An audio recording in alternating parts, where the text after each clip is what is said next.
GIS में एक और इंपॉर्टेंट डेटा है, वो है कॉम्प्लेक्स डेटा। वैसे तो हम जीआईएस में स्पेशल डेटा का इस्तेमाल करते हैं, लेकिन यही के अलग अलग विधाएं, सब सारे डेटा में जरूर आपके स्पेशल कंपोनेंट होगा, लेकिन कॉम्प्लेक्स डेटा क्या होगा? देखिए, कॉम्प्लेक्स डेटा का मतलब होता है वो डेटा जो बहुत बड़ा है, बहुत लार्ज है, कोई एक स्पेशल फिनोमेना बताता है। इसका मतलब समझिए, अब एक सैटेलाइट है, सैटेलाइट इमेज लेगा एक, और ये जो इमेज है, मान लीजिए आप आइकोनॉस का डेटा ले लीजिए, क्विकबर्ड का ले लीजिए, 11 किलोमीटर बाय 11 किलोमीटर का आपको ये डेटा देता। अब इसका स्पेशल रेजोल्यूशन, यानी कि जो एक छोटा सा एरिया ये कवर करता है, सबसे माइन्यूट एरिया जो कवर करता है, उससे आप एक कार को आइडेंटिफाई कर सकते हैं। अब देखिए, हजारों किलोमीटर ऊपर सैटेलाइट इतना डेटा अगर हमारा ले रहा है, हमें दे रहा है, तो ये इमेज कितने साइज की होगी? कम से कम 2 GB से ऊपर की होगी। इस 2 GB के डेटा को हैंडल करने के लिए कंप्यूटर सिस्टम में, हार्डवेयर में हमको क्या चाहिए?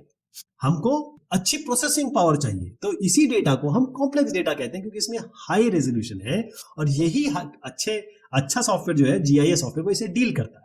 मल्टीपल एट्रीब्यूट का मतलब ये होता है कि आपने क्या किया कि एक भाई साहब हैं, उनके बारे में नाम लिख दिया यहाँ पर, और उनका यहाँ पर एज लिख दी, ये डेटा हो गया। लेकिन मान लीजिए मैं इसको बढ़ा दूं, नाम, एज, एड्रेस हो गया, जेंडर हो गया, लीनेज हो गया, भाई किस खानदान में, पापा का नाम हो गया, मदर का नाम हो गया, भाई का नाम हो गया, ब्लड ग्रुप हो गया, तो कितने एट्रीब्यूट्स बढ़ गए। जब ये एट्रीब्यूट्स बढ़ जाते हैं, तब हम डेटा को कॉम्प्लेक्स डेटा बोलने लगे। डाइवर्स सोर्सेस का मतलब है डेटा आया कहां से। अब डेटा जो आया है, मान लीजिए आपने कहा कि ये एजुकेशन इनकी बीटेक है, तो ये डेटा आया कहां से? किसी बाहर के सोर्स से आया। तो जब डेटा बहुत अलग अलग सोर्सेस से आता है, तो वो कॉम्प्लेक्स डेटा होता है। डायनेमिक चेंजेस का मतलब ये है कि आज आपने एज लिख दी इनकी 25, अब 1 साल बाद वो जो डेटा है, वो तो ये तो नलीफाई हो गया, ये तो खत्म हो गया। क्यों? क्योंकि इनकी एज तो 26 साल हो गई। तो डायनेमिक चेंजेस जो जिस डेटा में होते रहते हैं, वो कॉम्प्लेक्स डेटा कहलाता है। इन डेटा को अगेन मैं बताऊं, हैंडल करना, चाहे वो जीआईएस सॉफ्टवेयर हो, चाहे वो इमेज प्रोसेसिंग सॉफ्टवेयर हो, बड़ा मुश्किल होता है। चाहे उसको स्टोरेज करें, चाहे इसको प्रोसेस करें, क्योंकि यहां पर जीपीयू की रिक्वायरमेंट बहुत जबरदस्त होती है। Processing power